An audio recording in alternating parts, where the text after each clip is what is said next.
What's good, everyone? Welcome to the YouTube channel. I'm Dan Spielvogel, and today we're going to talk about the women's Final Four. And the women's Final Four has actually been a watchable product. This NCAA tournament has actually been probably the most entertaining it has ever been in its history. So, before I dive into both of these matchups that we are about to have for you today, if you haven't done it already, hit the like button, hit the subscribe button to the Pokeball YouTube channel.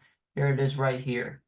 And then we're going to dive into both matchups. We're going to break down the analysis, like the matchups, um, the betting, and everything. And we're going to see what the play is and who's going to win each game, and then possibly the championship as well. So we're going to break down all of that for you right here.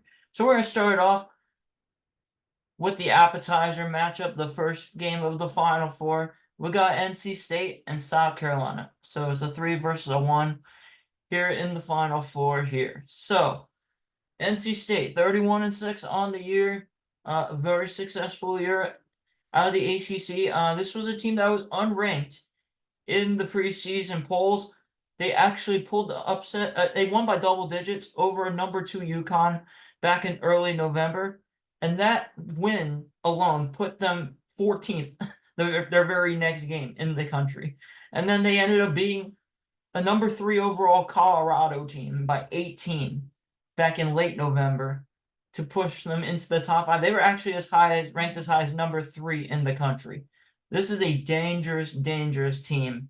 In fact, NC State actually has all 5 starters averaging at least 10 points a game. So this is a very balanced team.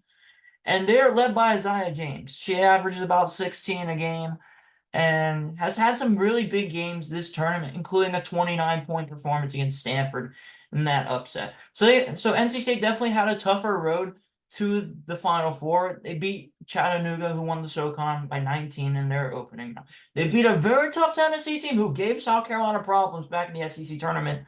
They beat them by 7 in the second round. So that was a very tough second round matchup that they had, but they handled it pretty well. And then they beat number 2 seed Stanford in the Sweet 16. Stanford was actually my pick to make it out of that region, and I was definitely wrong about that. And then finally, they beat Texas, the top seed in that region, by 10 points in the Elite Eight. So NC State, this is a very tough team, and they're scary, man. They could definitely give South Carolina a run for sure. And then for South Carolina, 4 straight Final Fours. They're 36-0. They're undefeated, never lost, and they've been dominant, especially the first 2 games of the NCAA tournament. They demolished Presbyterian and North Carolina in their first 2 rounds. But then in the Sweet 16, it was a little bit closer than expected. Like Indiana gave them a fight. That Indiana team is actually very good offensively, very efficient team, and they hung with them and almost made a comeback in the second half. So they escaped there 79-75 in the Sweet 16, and then they beat a very tough Oregon State team in the Elite Eight by 12, 70-58. South Carolina, they're led by Camila Cardozo, a 6'7" senior who's in that loaded 2020 recruiting class. And yeah, she was the 5th overall prospect in a class that featured the likes of Angel Reese, Paige Beckers, and Caitlin Clark. So yeah, that was a loaded class that she was a part of. And this is going to be a tough game. And South Carolina is always battle tested in the non-conference. They always challenge themselves, play the best teams. Even on the road, they will go travel to other places to play the best teams. And actually, NC State actually has a 20-12 advantage head-to-head over South Carolina in their history of playing against each other. But throw the history out the window. This is a game that is going to be a really tight game. So right now, the spread of this game is 11.5. South Carolina is favored by 11.5. And I personally would stay away from the over-under 139.5. But the play of this game is NC State plus 11.5. That number is too big. And I think NC State is a good enough team to cover and keep this game close. I think it's a South Carolina win, but it's a single-digit win. It would not shock me at all if NC State pulls the upset. But South Carolina, I think they would win the game very close. And I feel like if NC State was to pull the upset, I think James has to go for 30. and I think that they have to keep South Carolina off the boards, and they're gonna have to hit some shots. And I feel like South Carolina is just so hard to pick against, and I feel like there's only one team that can really beat South Carolina in a type of way, but we'll get to that later. But I got South Carolina over NC State, but it's going to be a very close game. So take the 11.5 points, uh, and NC State will cover the spread. So then we got UConn and Iowa, the main event. This is the entree. This is like the full course, the steak dinner, the filet mignon, the lobster, everything to it. This is the matchup that we've all been waiting for. This is a fantastic matchup, just unreal. UConn and Iowa, two of the best players in the whole women's game. Paige Beckers from UConn, Caitlin Clark of Iowa. Should be a great game, and everybody knows it's gonna be a great game, and the ratings are gonna be up, and that's basically why this has been so exciting, because these stars are really shining, and especially Beckers and Clark. And now we get to see them face each other, and the ratings are gonna skyrocket.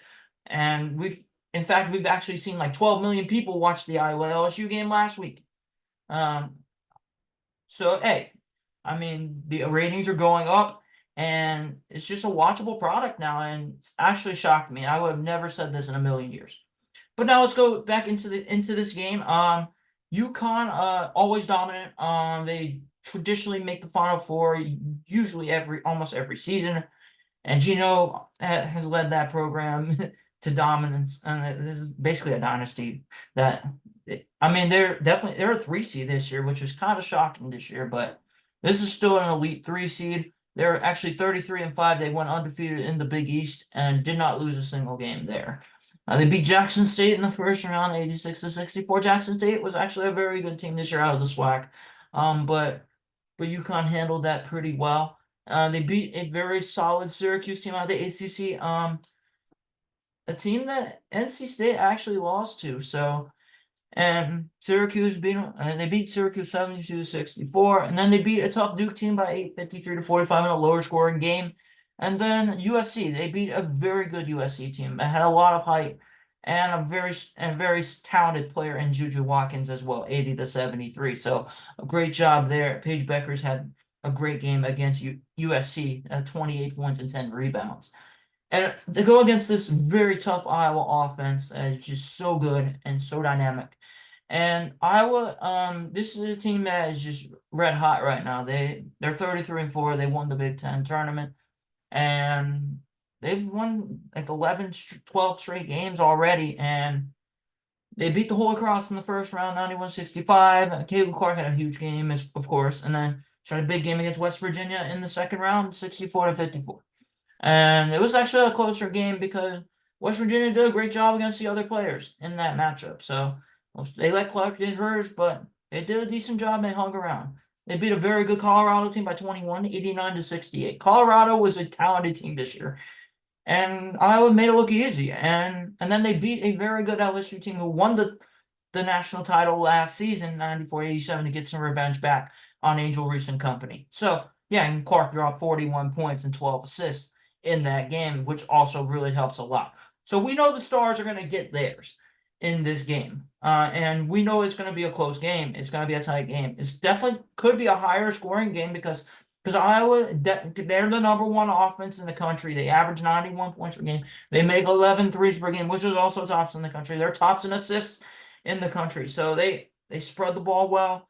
And this is a team that shoots the ball really well too. And yeah, Iowa's got 4 different players that shoot above 37% from the 3-point line, which just proves that this is a team that is so dangerous from the outside. If their shots are falling, they're going to win the game.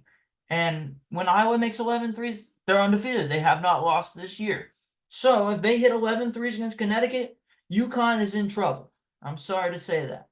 And then, so then we have for UConn, besides Paige Beckers, you have Aaliyah Edwards, 17 points per game, 9 rebounds.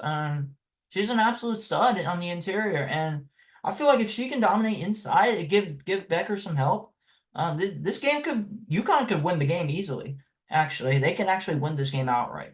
But the play here, so Iowa is laying 2.5 points in this game. The over under 163.5. So It's actually now 162.5. So I would stay away from the over under personally in this game. But it probably could go over with the way Iowa plays. And Iowa's defense is actually the worst out of the remaining four teams. They actually allow 71 points per game, which is near like the bottom third of the country. And then UConn's tough defensively. They only allow like 57 points per game. So I would say if it's a lower scoring game, that favors UConn. If it's a higher scoring track meet and Caitlin Clark's bombing threes from the parking lot, that favors Iowa. Here's the play of this game. It's Iowa minus 2.5. That is the play of the game. I think Iowa's going to win this game, and it's going to be a close game. It's going to be a higher scoring game, the way Iowa likes it. If Clark drops like 30, and then probably 10 assists. But the X factor of this game is Kate Martin. She's had a great tournament and for the Iowa Hawkeyes, and she continues to play well. Give Clark that scoring help that she desperately needs. Iowa is going to win this game. I think they could probably win by 6, 7, maybe even 10 points if Clark gets help from like Kate Martin and others. So I think Iowa's going to win this game. So I got South Carolina versus Iowa. And so my championship game prediction, I got Iowa upsetting South Carolina. Like I said, there's only one team that can beat South Carolina, and that is Iowa. And Iowa did it last year, and they're going to do it again. And Caitlin Clark's going to win the MVP of the tournament. So that's my women's Final Four predictions. And stay tuned for the men's Final Four predictions that I will make later. So this is Dan Spielvogel signing off.